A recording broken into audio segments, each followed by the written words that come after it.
Hey friends, happy Monday. This is a little bit of a different episode. I am very much a student with you, and so I want to kind of give you some inside look at my own process of some things that I'm learning. I think it's actually going to be really helpful, but wanted to give you a quick preface on that. So I have been piecemealing information about human design just for I don't know, 4 years, maybe 3 or 4 years. I've kind of researched things here or there. I've signed up, on different apps to read my chart. I have done a little bit of study under a coach who does a lot of application from human design and gene keys into business. And I've learned a lot about myself, but there still have been some pretty big questions that remain. And so I signed up a couple of weeks ago for a very structured course on human design and how it applies to coaching. And as I've been reading through it, I've thought, oh my gosh, this is just like when I started learning astrology. It's like it is unlocking insight into things that I have been continuing to carry around, layers that are not my true self, that I've been continuing to carry around, not understanding them. And so I just want to share this with you. I have in human design, there's what's called the 9 energy centers. They somewhat correlate with the chakras, not entirely. I'm not going to go in depth into that. That's just not what we're talking about today, but just want to give you a heads up that there's these 9 energy centers. The very first one is our head center, and then the second one down is what in human design is called the ajna. Our head center is where we formulate questions, and our ajna is where we take those questions and begin to process them into theories, concepts, answers, opinions, etc. So with these centers, we have what's called open and defined centers. So if they're open, that means they're not connected directly to another center. If they are defined, then they are directly connected to another center. I happen to have both of these open, and so does actually a majority of the population. And what that looks like in practical terms for me is when I hear a question, it amplifies in my brain. And that's not always a direct question, right? It can be something like I'm scrolling through social media and I see an advertisement for, wouldn't it be great if you could make $100,000 a year in coaching without having to work more than 2 hours a week? Well, yeah, that'd be awesome. And then that question sticks in my mind and gets bigger and bigger and bigger. And it becomes, well, now I have to answer this. How do I do that? How do I make $100,000 a year, but only work 2 hours a week? And if I don't have the answer, then am I even a coach? Do I even have a business? Right? That's the kind of process that looks like. That is very much indicative of an open head center. We don't necessarily we do have our own questions, but not nearly as often as we are processing other questions that come through. It can be you're in a room with another person or with a group of people, and somebody has a question whose energy is kind of coming out and pinging your open head center. And then you are thinking about that question. And so the same concept is true with that open ajna, the formulation of answers, the formulation of opinions. Those who have a defined ajna are going to have a more defined set of answers and opinions. It's much more nuanced than that. I'm giving you kind of a simple overview of it, but it's that sense of like with an open ajna, I tend to be very open to other opinions, right? Dogmatic thinking doesn't work for me. This has actually been, I remember when I learned about my son being in Aquarius, really going, oh, that's a huge part of why living in a very traditional or trying to live in a very traditional pastor's wife role didn't work for me because I shine when I am not doing things a traditional way for the sake of tradition. There's some traditions that I really enjoy, but it has to serve a higher purpose for me.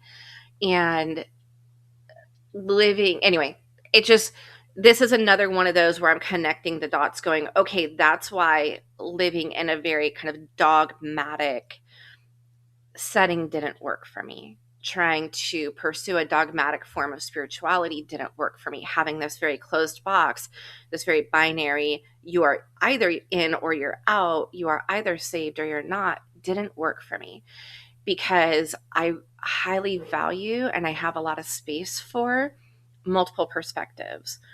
I don't need like one set of truth and everything has to fit that. I very much am looking at, there's a lot of different perspectives on truth, on life, on all of these different things. So here is what that looks like in practical terms, right? This podcast is about practical spirituality for work and life. In my business, I have been stuck in this cycle of a question comes through. Maybe I've read an article, I got an email, a marketing email, I'm scrolling social media, whatever. A question comes through. I don't have an answer for that. And then I get this like insatiable need to answer that question. And I think if I can provide myself with an answer to that question, I'm going to be successful in my business. I'm going to meet my goals. I'm going to have that breakthrough I've been wanting, whatever it is, if I can just get an answer to that question. It can be something like, how do I market my podcast? How can I train and hire a virtual assistant? How do I use social media in my business?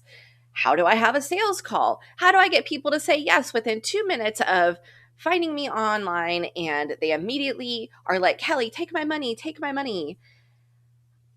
How do I make $100,000 a year as a coach working 2 hours a week, right?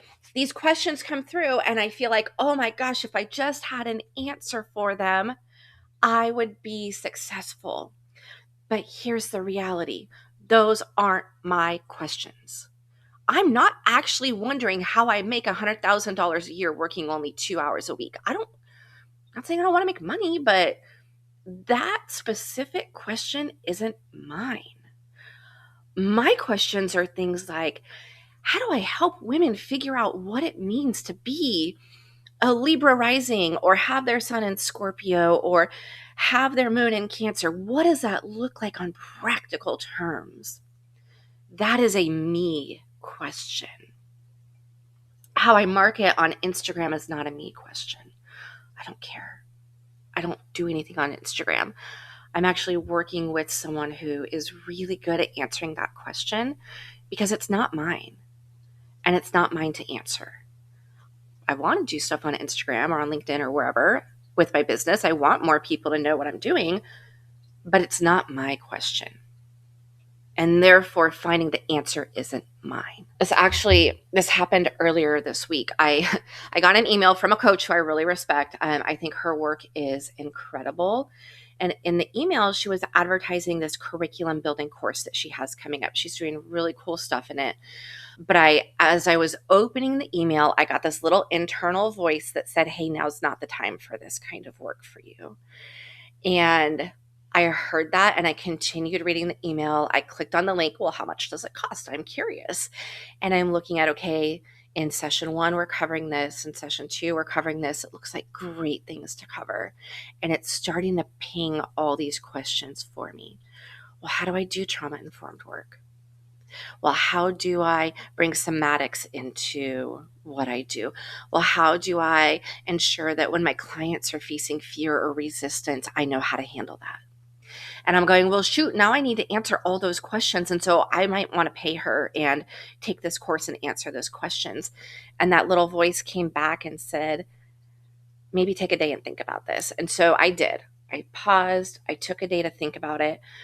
And that was the day that I was reading about the Open Head Center, about the questions. And I realized, oh, that was a perfect example of I didn't have that question until it was presented to me in an email. And while it is a fantastic question, and I would love to be able to do more trauma-informed work, I would love to go deeper into how to help all of us with our fear and resistance. I actually already have a lot of those answers. I'm not saying I know it all by any means, but it's not a burning question that's coming from within me. And the freedom in that is incredible because I'm going, okay, there's this little layer of separation between my true self, my questions, and all the questions around me. And they're not actually me. They're not mine. I don't have to answer every one of those questions today. I'm sure you can hear it in my voice. The freedom and the relief and the release that comes from that is wild. And when I think about the amount of time and money and frustration I have spent over the past few years trying to answer questions that aren't mine, I go, oh, that's why it didn't work. That's why those things didn't work, because those weren't my questions. They weren't mine to answer.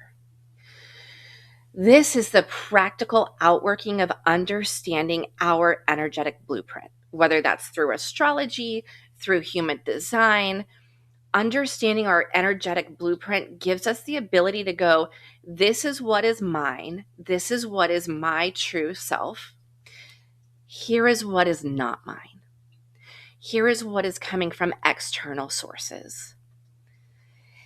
And those things aren't necessarily bad. We just need to be able to identify what is mine and what is external, what is me and what is not me.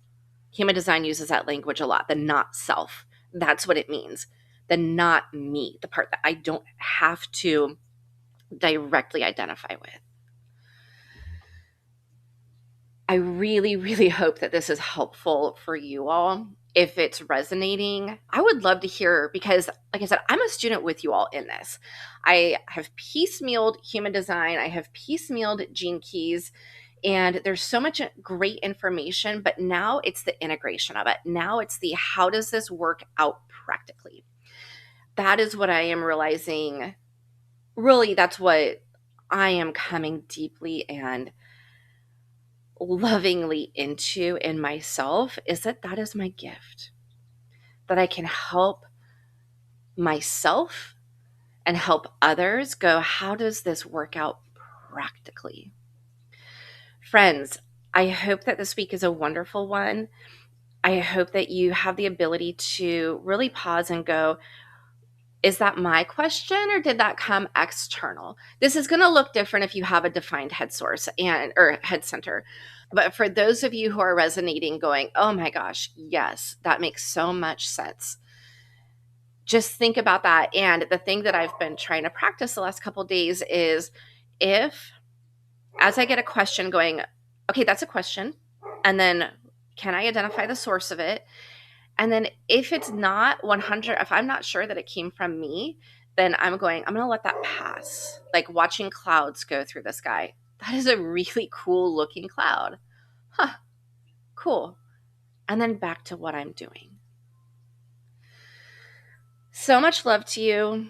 So many blessings to you. I hope you have a wonderful week. And I would love, love, love to hear if this is resonating. You can leave a review/comment. You can email me with a question. I do once in a while check my Instagram messages or LinkedIn, but that's not very often. I want to say I'll get better at that. We'll see what happens. Just to be really honest with you all. Much love.